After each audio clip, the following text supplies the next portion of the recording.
Welcome into New York Knicks Now by Chat Sports. I'm your host, Marshall Green. Give me a follow over on Twitter at _.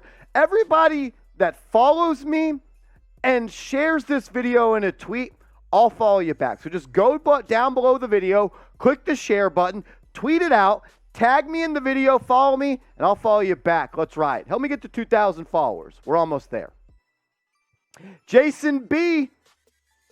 Hashtag Knicks. What about Wiggins? This trade looks better potentially than Mitchell due to a much lower cost. This helps consolidate assets. And he said, get pizza with the money. Jason B., thank you for being the definition of a real one. You always have been. I appreciate you.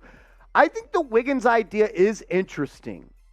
It's been floated around before, but Big Nick Energy on Twitter, shout out to those guys. They do great work. They pretty much were the guys that got the scoop on the RJ Barrett contract extension a day before it happened, that he either was going to get extended or be traded.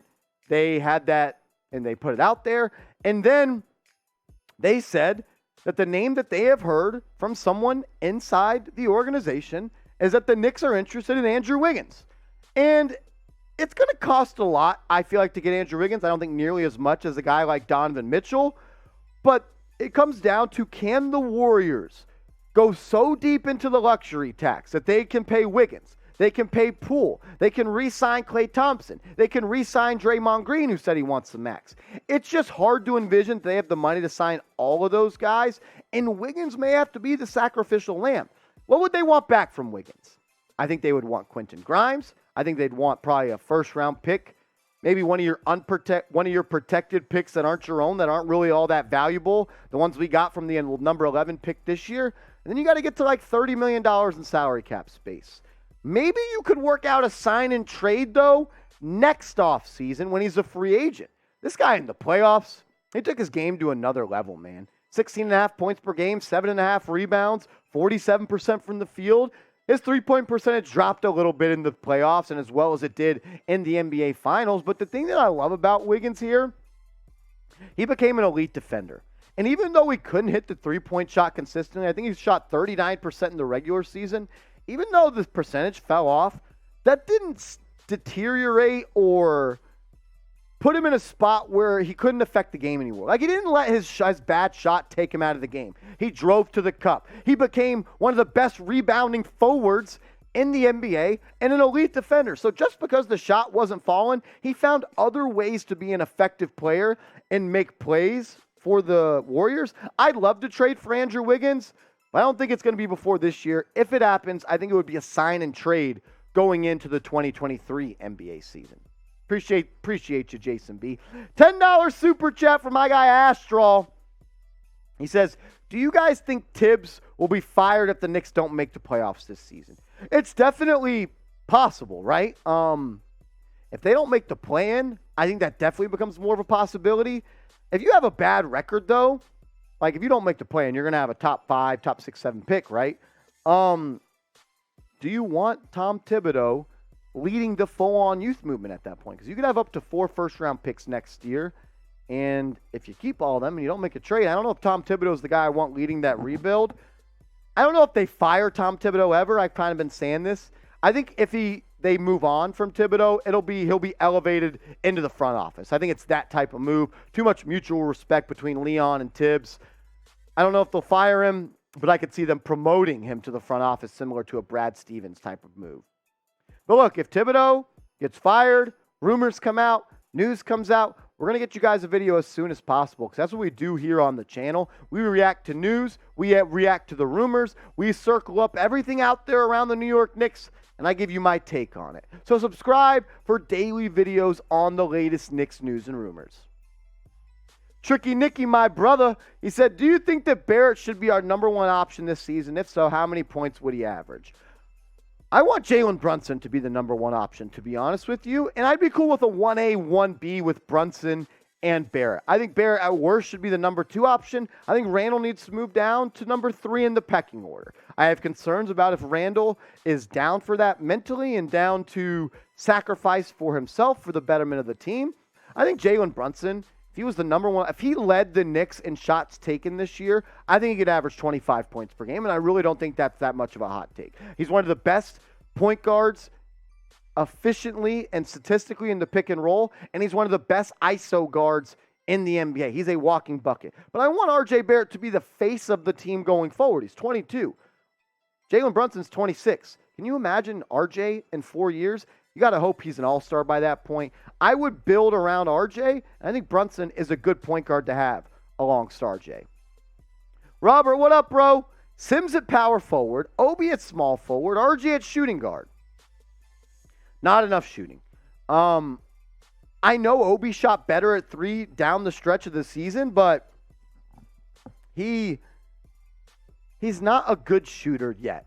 And Sims doesn't stretch the floor at all. So if you have Sims at power forward, Mitchell Robinson at center, and Obi Toppin on the court, your spacing on offense is going to be really bad. There's not going to be room for a guy like RJ or Jalen Brunson to operate. So I don't really like all those 3 guys playing together unless it's Sims at center, Obi at power forward. That, I think, makes more sense than having Sims at power forward and a center on the court. Too many people that can't score outside of the dunker spot. JP, over under Sims or Deuce getting 5 minutes. I think over for Sims. It's not 5 minutes. It's the games played that I think will be more significant. Because if you play in only 24 games, but you average 8 minutes per night, that's worse than other stuff. So I think it's more so about the games played. I think Sims will probably get more minutes than Deuce. For the first time in my whole life, the New York Knicks are deep at the point guard spot with Brunson, Quickly, and Derrick Rose. It's going to be tough for McBride to get minutes. I wouldn't be surprised if he plays a little bit in the G League again this year. Big L, how many players would you play from the team? How many? Play, like how deep would the rotation be? It's got to be Jalen. Is the Knicks roster court in there? See if it is. It's got to be. I think the starting 5 is going to be Brunson, and we'll pop it up on screen. Shout out to Patrick Seatman doing great work here.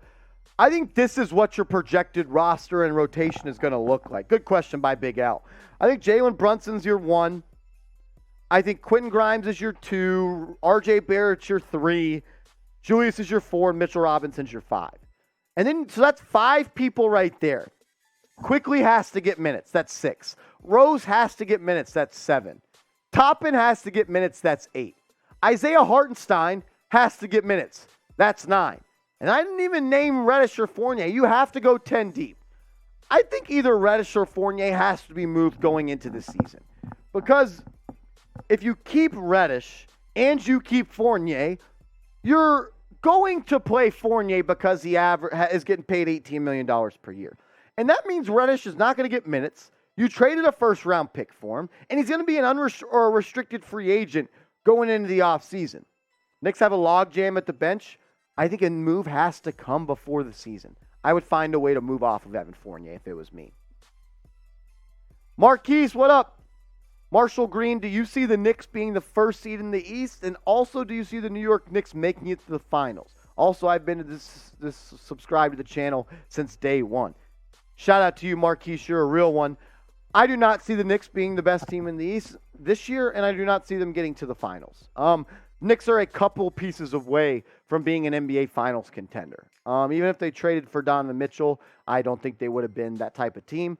They're a far way away from that. But they have a good foundation right now with RJ and Brunson and Mitchell Robinson, Quentin Grimes, Emmanuel Quickly. A good foundation of young players that has, I'm hopeful. I think this team can be a contender one day. They're trending in that direction for sure.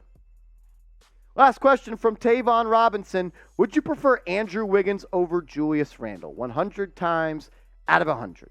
One guy is a team player and selfless. And I don't want to say Julius Randle is a me guy and selfish, but that's the type of basketball that he played this past year. He took possessions off on defense. He didn't chase rebounds. He didn't close out. He didn't do the dirty work plays. Wiggins is a team guy. He does whatever it takes to win. He averaged like 24 points per game with the T-Wolves, and they sucked. Then he went to the Warriors and said, let me be a 3-and-D guy that can get a bucket when I have to and push the pace. One guy will do whatever it takes for the team to win. One guy wants to win his way.